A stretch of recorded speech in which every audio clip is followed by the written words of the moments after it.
Hello, and welcome back to another episode of Critical Reactions with your host, Bryan.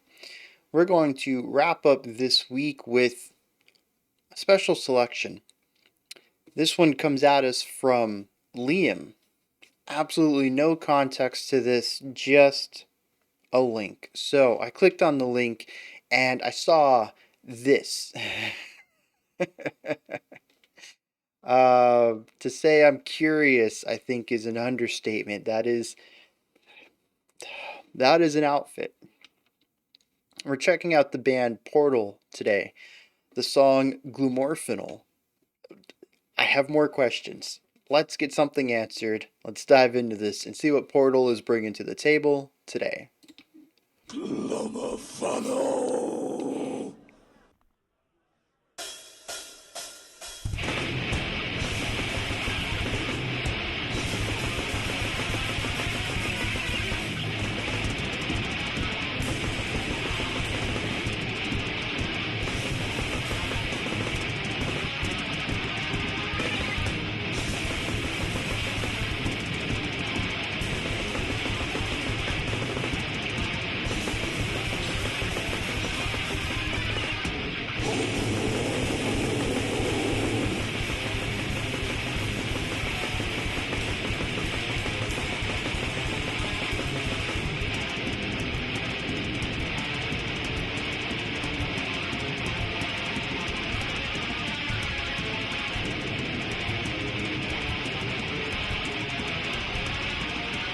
So we have a 3 pulse. I don't know what time signature we're in.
Vision bestow.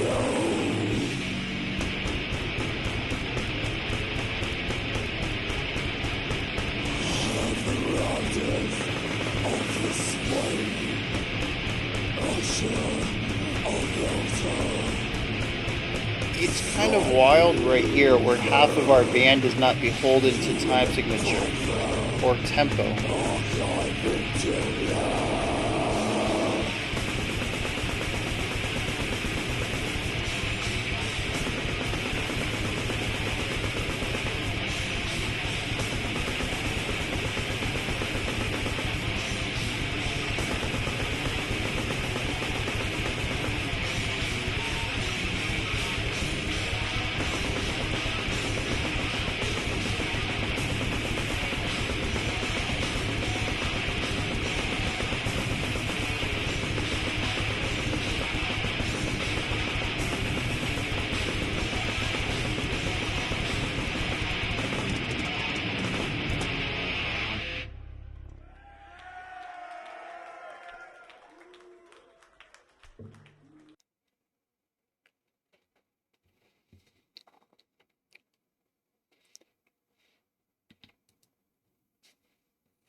Okay. Wow, that was something.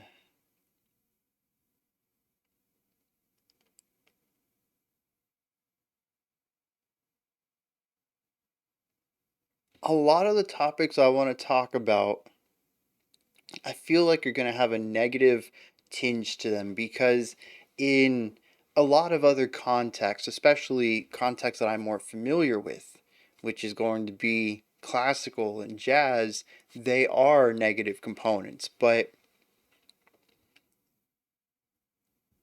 I don't know any other way to talk about them, and they need to be talked about. So, if this analysis feels overly harsh, I apologize. It's not my intent, but we do have to talk about some things that are typically held as negative components in more traditional genres of music.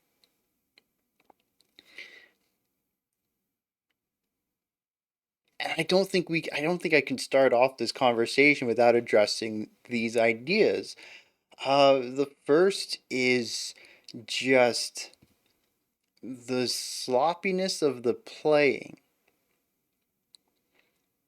And even that, like, I don't want to use the word sloppy, but I don't really have another word for it. I don't have a neutral term for that.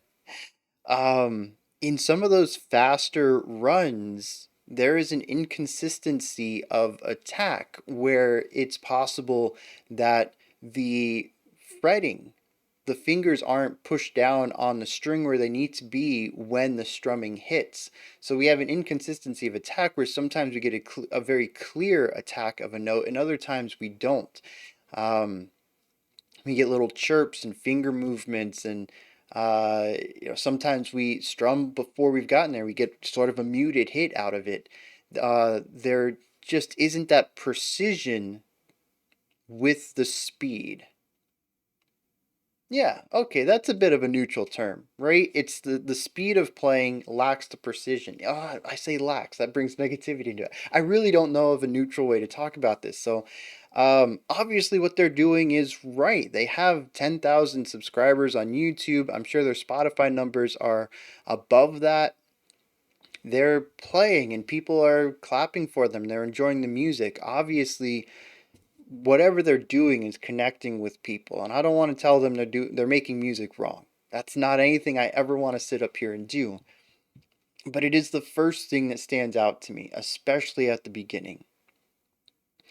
Um, and it creates a very unique texture. It reminds me a lot of uh, some thrash metal, right? Some thrash metal was super precise, other was not.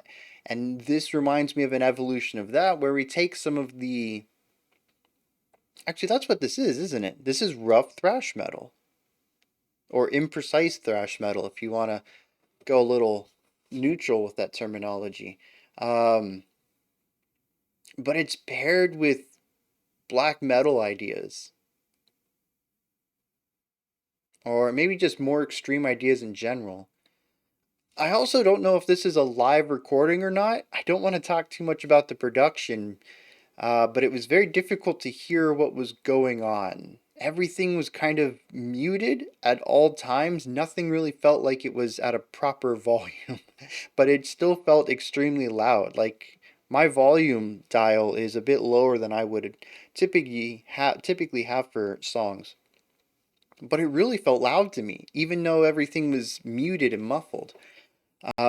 But I don't know. It could be a live recording and like a poor recording of a live recording or something like that. Who knows? Maybe this is how they sound. It's weird when I get stuff like this. It's why I tend to lean towards studio albums for a first time reaction because I can get a feel for their sonic qualities, what their goals are. And this, there's so many variables in it. I don't know what they intend to sound like. Um, Everything just kind of comes off as a bit anemic. Everything's just a bit, I don't know, narrow. The other thing we got to talk about is timing. It's all over the place. It reminds me of funeral doom metal, where nobody really is in time with each other, but they all kind of generally stick together. They're not all on the beat at the same time, but they're generally around it. Nobody's too far lost, but nobody's in a straight line either, right? And that's what's kind of happening here is we get these beginnings, the triplet. A lot of this deals with pulses of three. Like I said, I don't know if we were in 4/4 with a triplet feel. I don't know if we were in 3/4. Maybe we were in 6/8.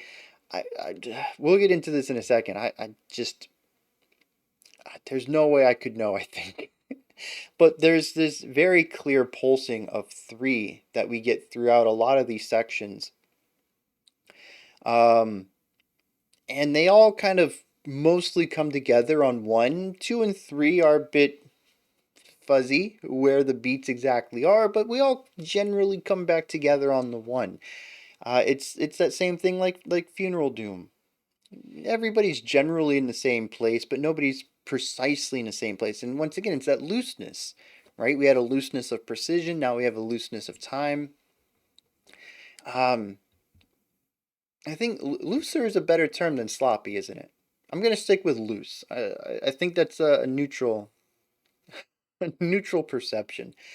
Um, I think that's kind of it for the negative things I want to talk about. There's not a lot of precision temporally or musicianshiply going on here, and it's obviously part of their sound. Like I said, people are enjoying it. They have followers. They're doing something right. Just to my ears, I tend to favor precision in all things, unless you're going for a very specific vibe. And I kind of get the feeling that this is just the band's style, which yeah, if that's the vibe they're going for, fantastic. I just tend to appreciate it more when there's a thematic reason for it rather than this is just how we sound. And again, that's not to say they're doing it wrong. It's not to say that they're bad composers or performers. It's just not my cup of tea. Now, the other thing I do need to talk about, though, is something that they were able to achieve through this. This part happened at about 2 minutes in, and we entered into what best I could call free time. It might have been in 4/4. I don't know. Our two guitarists were tremolo picking at different speeds. I you can't really get rhythm out of either of them because they're not really going for rhythmic precision. It's just about playing as fast as you can to create a specific texture. The vocals during this section were non-existent. Our vocalist was just doing this really cool thing, rising up with rising sounds around him. Our drummer was just snare hits, blast beats, but a little slower. I don't know if they were technically blast beats, but it was just constant snare hits. And there's no accent pattern, so we don't have rhythmic landmarks in our guitars. Our drummer's not giving us any rhythmic landmarks. Our vocalist isn't doing anything. I could not figure out the time signature here. Like I said, free time is what I felt. I'm sure if you count all the snare hits, maybe there's 16, and we can say, oh, that's four bars of four. And the guitarist or tremolo picking over that. Sure, technically, they might be in 4/4, but in effect, the vibe that they create with that, no, it's timeless. But the only reason I think it works and doesn't stand out as that weird free time section is because they have spent so much time coming up to this point saying that time is not really a factor. It exists, but it's a loose concept. It's not something we're beholden to.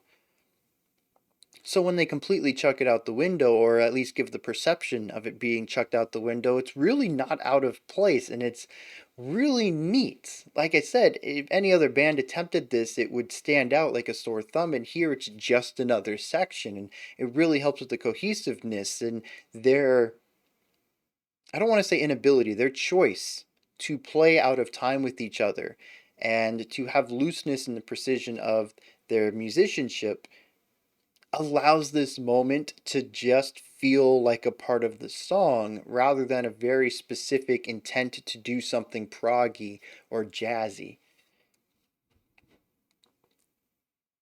And yes, I can get behind this.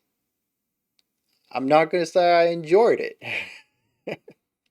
It was definitely something that was a bit too abrasive for my tastes, but if you're going to choose to play like this, you might as well lean into it and take the advantages that it affords you, and they absolutely do. They do something that very few bands would be able to and make it feel so natural because of the choices they're going for with their with their sonic atmosphere. Their sonic, what is sonic characteristics? I guess we can say that. Um, so like it is a negative for me. The fact how they are playing turns me off from the music. But as always, you got to give credit where credit's due, and it allows them to do things that are pretty cool. So, always things to learn from a band, even if you don't enjoy them. And I think that's one of the big things I like to promote here is there's just always something to take away, always something to learn. Aside from that, I don't know that I have much else to say on this band though. It's just a lot, very loosely done. I didn't pick up song structure, the vocals I barely understood. I think there were what a whole three, four sentences of vocals, anyways. Um, the best thing I could say is the endurance. As usual with these thrashier, faster bands, I'm just in awe at them playing like this, and then just moving on to the next song like their muscles aren't on fire. And I'm sure it's training, right? You got to work up to have this endurance, but it's still jaw dropping. And the costumes. The costumes. The drummer wasn't wearing anything, though. I don't think. I don't remember, actually. The two guitarists were. Yeah, I think that's honestly it. I'm going to check out some lyrics, and I think we're going to wrap this one up.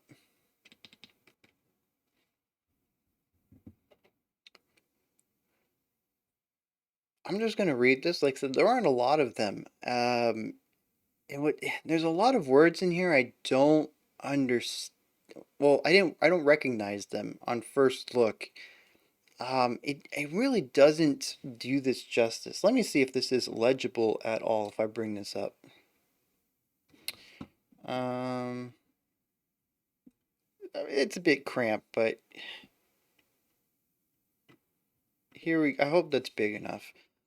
Dread keep air's master voice, wailing maudlin cacophony, conjure awoken dire consequences, wormhole to Repus nova. Wormhole is spelled with an E.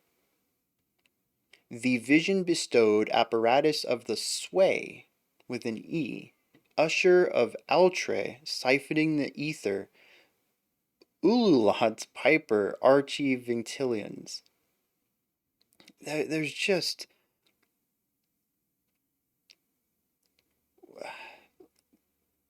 Is that how you spell dire? I think it is, but I don't know. That one looks weird to me.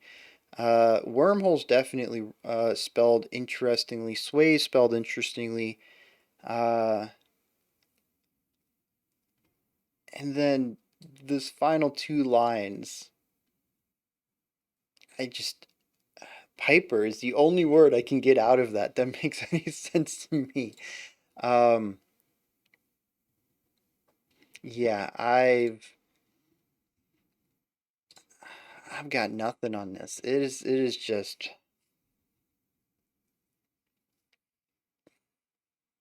it's like if Old English were used as a foundation to craft modern words.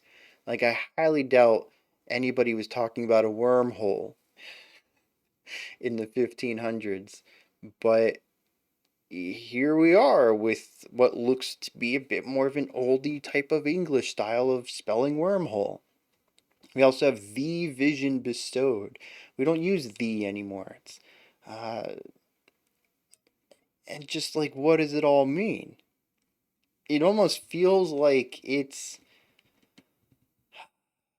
feels sci-fi, but it also feels way old. I was gonna say retro, but retro is even too modern.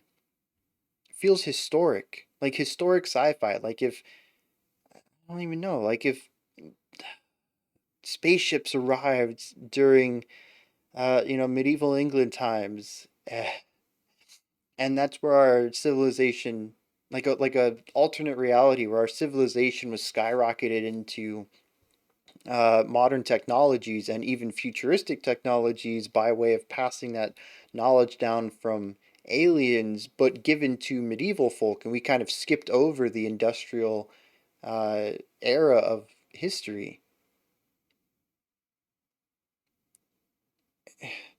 So we have these, spacefaring people who still use 16th century vocabulary. I don't know. It's kind of bonkers the ideas that these simple 20 words put into my head.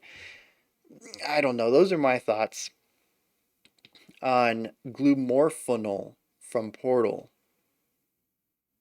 This is where we all come in. Let me know what you thought of this. I'm kind of bewildered by it all. It's a lot of things that I don't typically appreciate in music that they really leaned into and found some cool ways to write music from it that feel natural to their style. And but whew. Anyways, put those ideas down in the comments. Above the comment section is a description box. In there's a link for Linktree. It'll take you to this menu right here. It has links for everything related to the channel. You can find multiple ways to support the channel, a link to the Discord server, and a link to my music, and so much more. Go ahead and check it out. Above that, if you could like, subscribe, and ring the bell, I greatly appreciate all three of those. That wraps it up for this video. We do have one more coming out in a few minutes if you're watching this live. It is the much requested new single from Neo Obliviscaris. Be a nice little holiday treat for everybody going into the weekend, since there'll be no videos over the weekend. And then we'll be back Monday. We're going to check out 10 straight special selections and really cut this list in half. It's pretty neat because when we come back in January, if we don't get any more requests, we'll be done by the time January is over. We'll be all caught up on them. Um, so it's nice to not have that burden over my head of I think we were like a 6 month wait on it. I don't feel comfortable taking donations for a 6 month wait. That's just bonkers. So it's nice to cut that down drastically. Anyways, I'm rambling on. Let's wrap this up. I'll be back Monday, 5 p.m. Eastern Standard Time, 10 p.m. UTC. Till next time, remember to be critical, not cynical, of the music you listen to, and have a fantastic morning, afternoon, or evening whenever you choose to watch my videos.